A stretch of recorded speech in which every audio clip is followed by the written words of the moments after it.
बगैरत ने इन्होंने मैं क्या अपनी भैन को दवाई लै दो उन्होंने लै देंगे वे किवें कमले तरह फिरदी है बगैर तो बुढ़ा चक्की खड़ा लै साडा काम तू फड़िया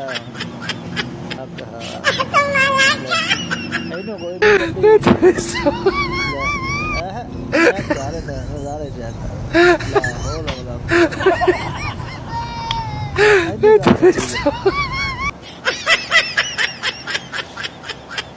शादीशुदा है? नहीं भैया हम यार शादीशुदा हैं भाई। आपने मिसाल सुनी होगी कि वो मियाँ बीवी जो है ना गाड़ी के पहिए होते हैं। हाँ हमारे घर वाले पता नहीं कब तक हमारी वन वे देखेंगे।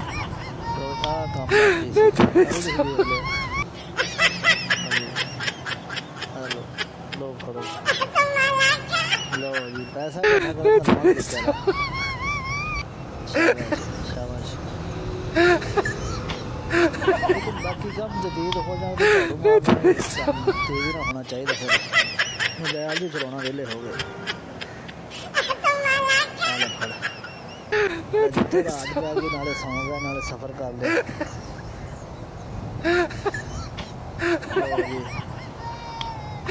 काम लिया जा रहा स्प्रे का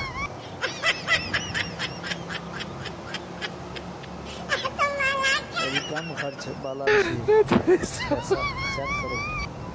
कम खतरे वाला लो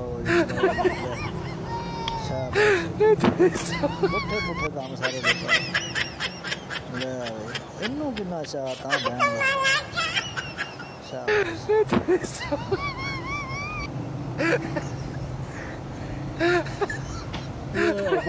वाह भैया सब तेरे जमाना क्या करने का रस कटन लाया हाँ क्या बात थल्लू आपका रस निकल लो आ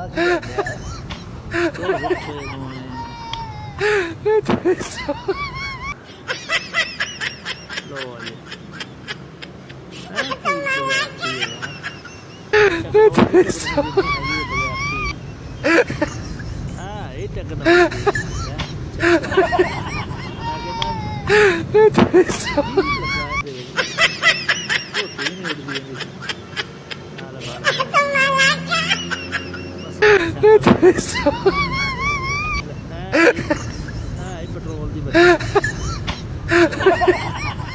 सारे काले